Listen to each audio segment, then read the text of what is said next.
Tomatoes, fruit or vegetable? Well, today we are going to lean into tomatoes being a fruit and use them to make a spectacular tart. And Elle is just the right person to show us how it's done. A traditional tart tatin is made with apples, and we're going to use that same formula as a framework for tomatoes. But you can't treat tomatoes like you would treat apples and expect to get the same result. That's true. Right? So we have to prep the tomatoes. I have 2 pounds total of plum tomatoes, and I'm just going to show you how to prep a couple. Okay. We're going to start by coring with a paring knife and halving lengthwise. We're also going to need to get the seeds and the jelly out of the middle, so I'm just going to use my knife and cut around. Super easy.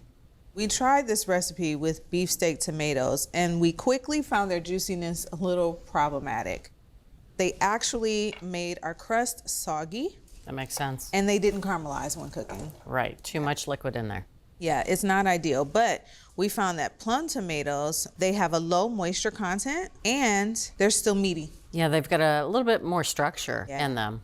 Okay, now that our tomatoes are prepped, we can start working on our caramel sauce. Okay. I have here a 10-inch oven-safe skillet, and I'm just gonna put it on medium-high heat. And to it, I'm gonna add a 1/3 cup of sherry vinegar. I was a little nervous when you were talking about caramel and tomatoes, but this is great because you're using sherry vinegar, so it's going to be tart and sweet. That's right.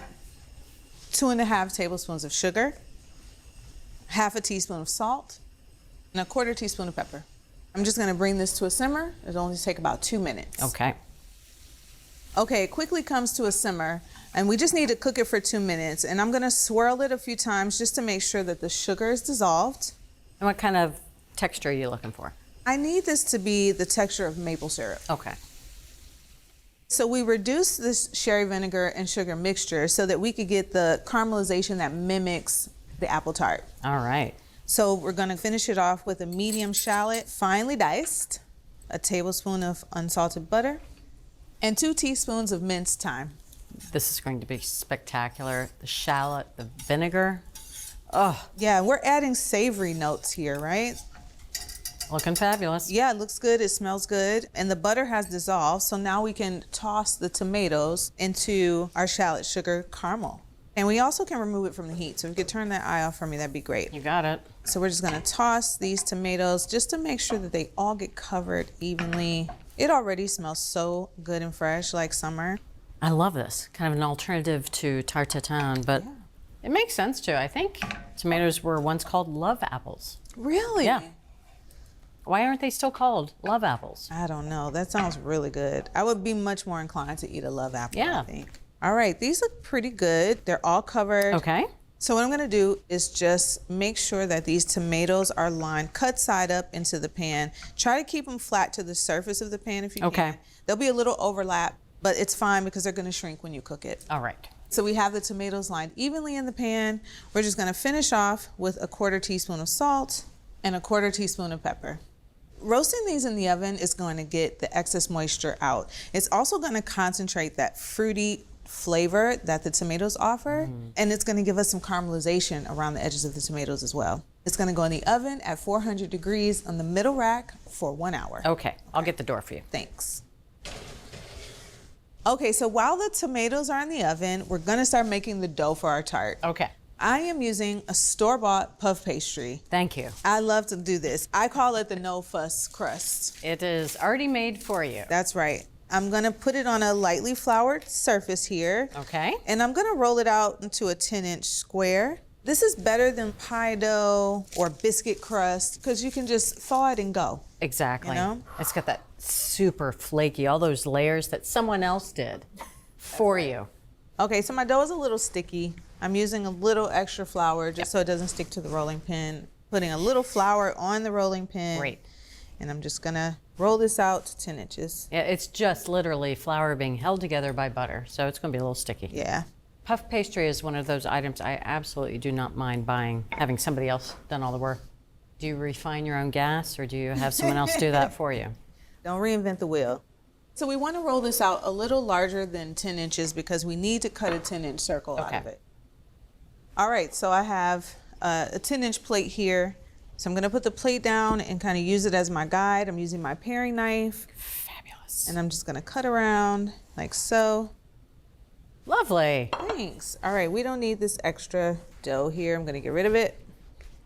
I'm gonna use my rolling pin here. And this is just gonna go in the fridge and cool while we wait for the tomatoes to be done. All right, we need that butter to re-chill. Oh yeah. Okay. Okay.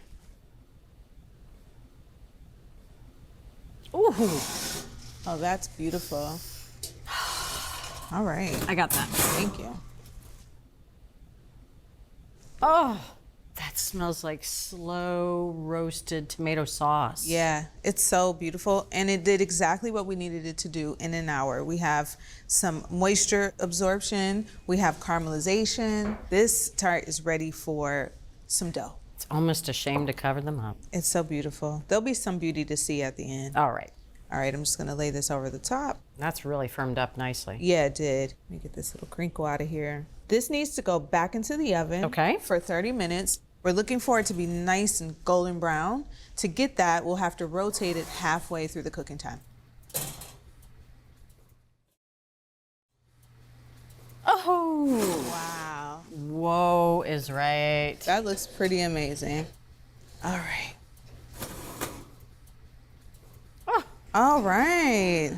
30 minutes cooking. We rotated it halfway. It is beautifully golden brown, if I do say so myself. It is spectacular. Yeah. And the puff is starting to settle in there. It did what it was supposed to do, right? It puffed. It did. It puffed. We cannot eat it yet, though. Obviously, it's piping hot.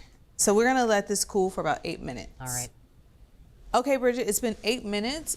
This is cooled enough for me to take my paring knife and go around the edge to loosen it up.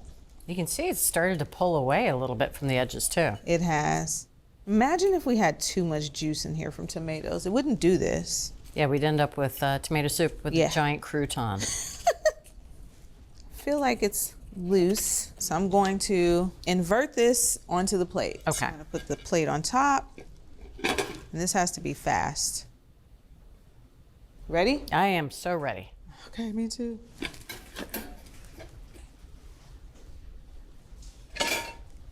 Voila. You gotta be kidding me. It's gorgeous. Gorgeous. All right, I'm going to quickly get this onto the cutting board. Look how beautiful. It's beautiful. So we need to let it cool for another 10 minutes. All right. Then we can enjoy this gorgeous tart. She just released the most amazing smells into the kitchen as she flipped that over. That's crazy. So good. Okay, Bridget, so it's been 10 minutes. This tart has cooled. I'm just gonna finish it off with half a teaspoon of minced fresh thyme. You can smell it, hits that still warm tart, all that fragrant aroma. It not only smells good, but it's beautiful. I hope you're ready to eat. I am so ready to eat. That is gorgeous. All right, I'm gonna cut some for you. All right. So that serves two, right? Yes, half for me, half for you. Oh, You want a big tart? yeah, I'm starving. Oh.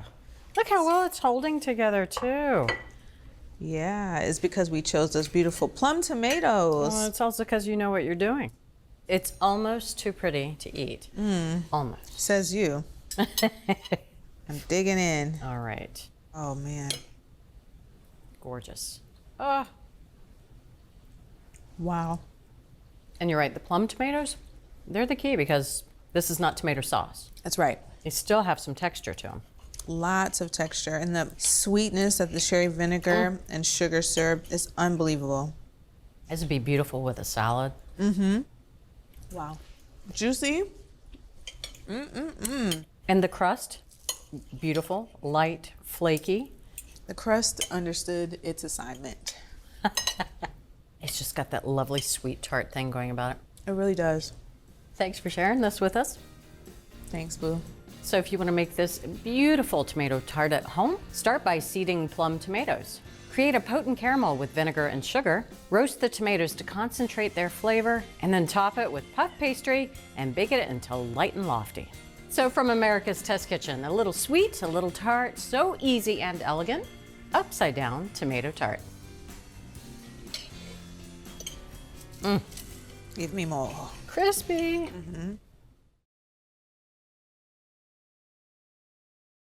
Thanks for watching America's Test Kitchen. What'd you think? Well, leave a comment and let us know which recipes you're excited to make, or you can just say hello. You can find links to today's recipes and reviews in the video description. And don't forget to subscribe to our channel. See you later. I'll see you later.